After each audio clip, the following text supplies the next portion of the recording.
I'm your lovely host. I'm trying to stay warm here in freezing cold Newfoundland. This whole week has been in a total deep freeze. Um, Nice to see everybody. I think I'm on live. I don't know actually. No. Oh, button says I'm live. Okay. So hello everybody. Welcome to the Happy Healthy Gut Club. I was just saying I am literally freezing to death here in Newfoundland. We've been under deep freeze for a week now. It's been minus 20, minus 25. I'm frozen. I can't get warm. No, normally I run really hot. So it's strange for me to be all bundled up in like sweaters and scarves and stuff. But lots of hot tea, lots of hot soups, lots of warming foods, heavier foods too. Things like stews and casseroles, foods like that I find are really helpful to me. And of course, my staple, ginger tea. I find if I have a chill that I can't get rid of and I have a nice cup of ginger tea, I literally can get rid of that chill in minutes. It works like a charm every time for me. Plus, I know that ginger tea is one of the best teas for digestion, so it's doing a couple of good things at the same time.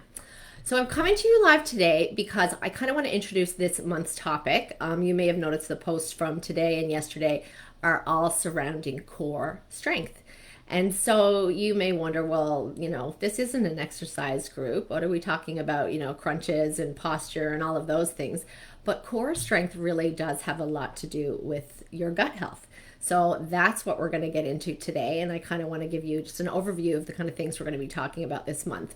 But that being said, of course, always in this group, all your comments are welcome and questions and any type of interaction that has to do with gut health. It doesn't have to be related to core strength. This is just kind of one of the areas of focus that I'm looking at this month. And also March is Nutrition Month, which is super exciting. So this is kind of like a big month for all of us nutritionists, which is a good thing too. So I'll probably be doing a live about that as well. All right, so let's get into it. Core. The core. So what is the core? As we know, your core is anything, from your chest down to your hips. It sometimes includes the hips and the hip axils as well. Core health is really related to digestive health, even though, you think of your core muscles as being on the outside and your gut as being on the inside.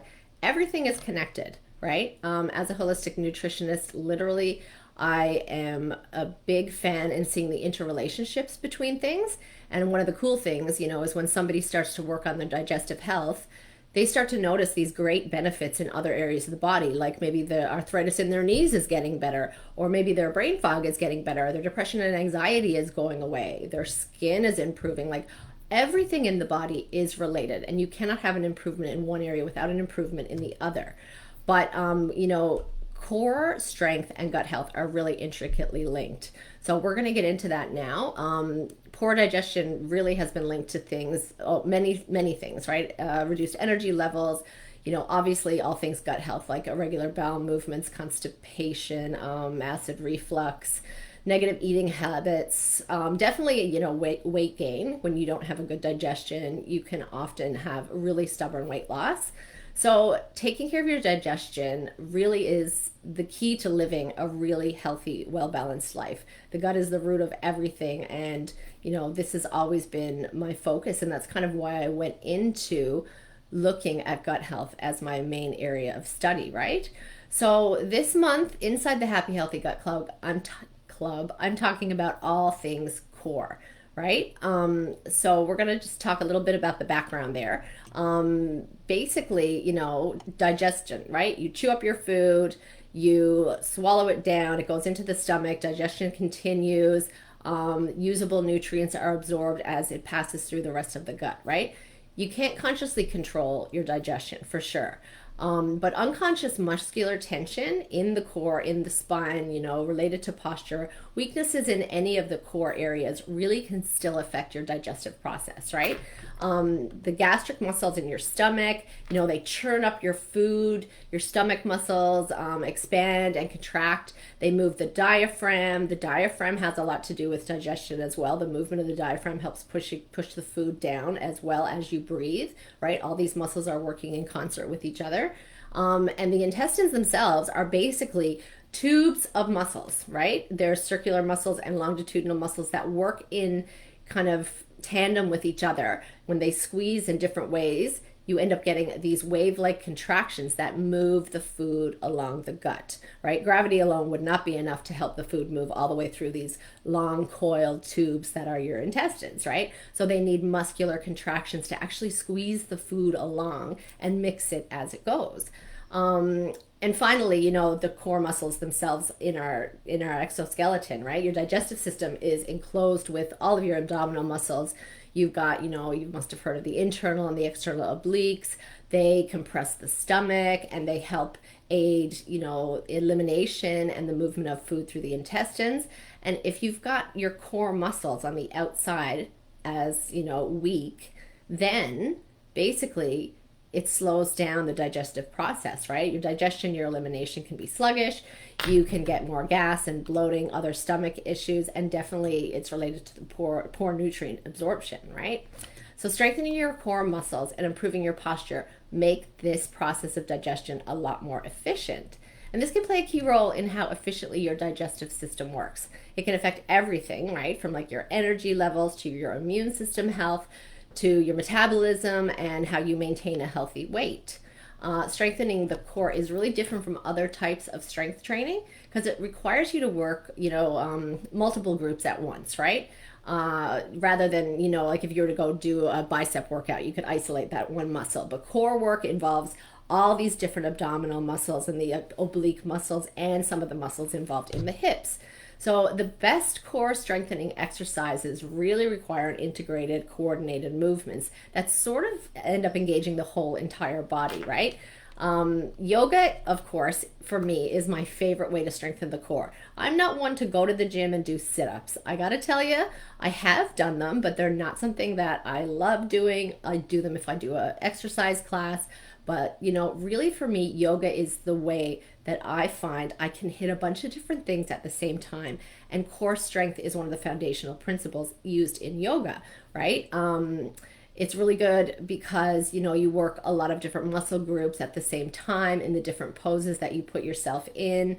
So if you're brand new at yoga, you might be surprised, but after your first or second class, you could have sore abdominal muscles just from doing a yoga class, right?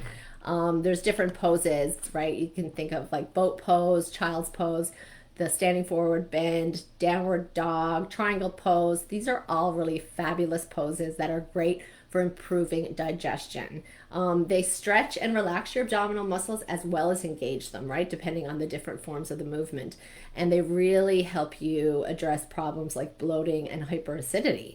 It can also be a huge way to relieve stress, of course, right? Yoga is like an instant path to Zen. And when you direct your attention towards the breath and be in the moment with the poses, you can really de-stress yourself. And there are really, really big, strong ties between stress and digestive issues, as you know. So, you've got this effect on the core muscles through yoga, and then you've got an effect on decreasing stress, which also contributes. It's a really holistic approach to supporting the gut, right, in different ways. There's also direct ties between practicing yoga and the reduction of symptoms caused by acid reflux, bloating, and stress. So there's all sorts of good scientific studies out there that show that yoga is great if you have gut issues. I highly recommend it.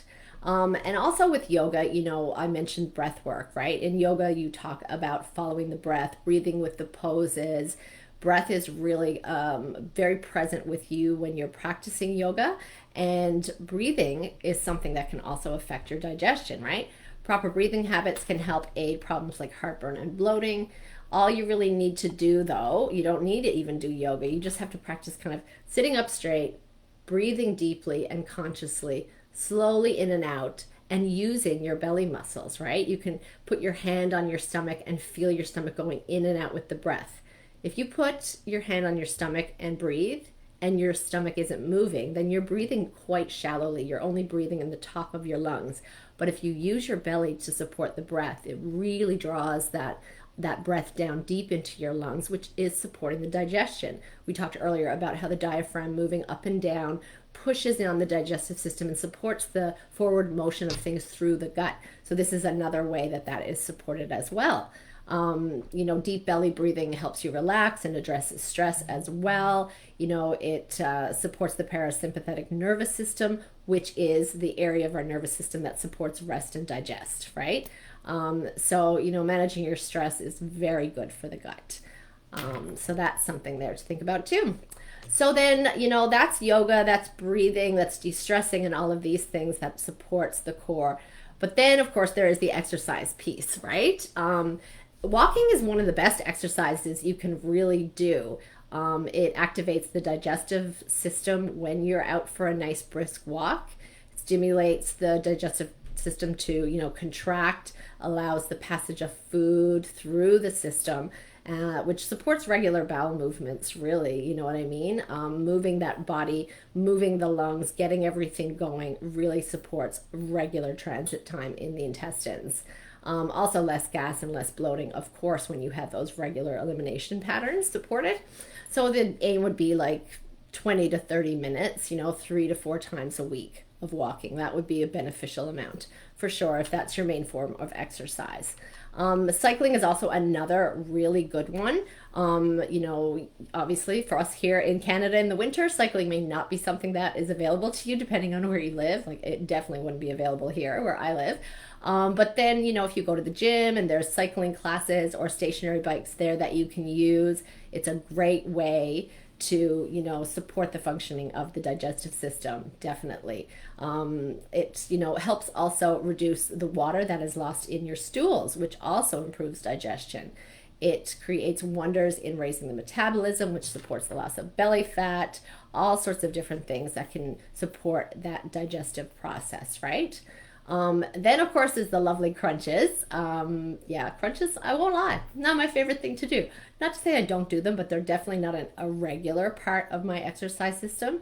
But, if I haven't done anything that I feel like is a whole body workout, then if I'm going to the gym and I'm doing like for example, now I kind of do a 3-day workout system weekly where I do back and biceps, chest and triceps, and then legs. So when I do my leg workout, I'll throw in a little bit of abs in there too, just to say that I did it, right? But like I won't lie. Ab crunches are not my favorite thing. I can't lie about that. But I mean, they are wonderful for supporting the core and strengthening those abdominal muscles, right?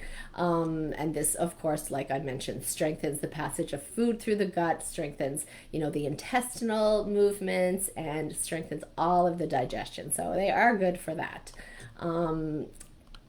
The recommendation in the study that I read is 3 10 to 15 minute core strengthening workouts every week is all you need. So that's not so bad, right? 3 10 to 15 minute core strengthening workouts. That isn't so bad. I think I could do that. And then there's another piece too, the pelvic floor, right? So we talked about how the core is important, and you'd think just, stomach, right? But it also includes the hip area, right? Which is, affected with your posture, things like that. So pelvic floor activation are Kegel exercises. I'm sure all you ladies have heard of the Kegels, right? And you can do them anywhere, no one knows, all that good stuff.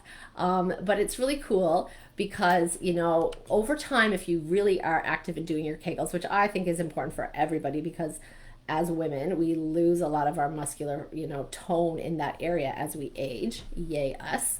But over time, it helps tighten the pelvic floor muscles, which helps you with bladder control and bowel control, right? Supports healthy bowel movements, supports proper elimination. Some of you here in the group have got issues with elimination and, bathroom emergencies and losing control over the bowel function, which is just awful, right? So anything you can do to support this and to help in this is something you should consider. So doing those pelvic floor exercises, the Kegels, they are very supportive in that. 20 to 30 repetitions daily is really all anyone needs to do. You can do it anytime, anywhere. You can do them now. I won't even know.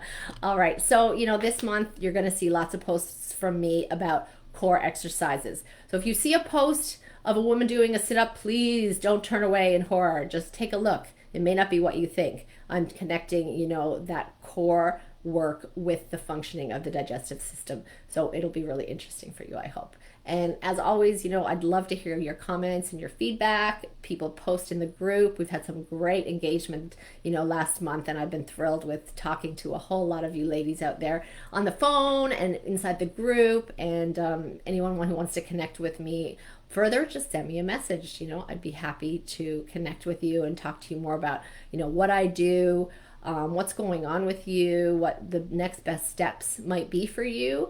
And then, of course, there's always my gut health program that I run called the Ultimate Digestive Freedom Formula, which is an amazing program I'm really proud of, I have to say. I just had a bunch of women finish up last week who've gone through this program that I offer, and they've had amazing success. So I'm so stoked about that. It's fabulous.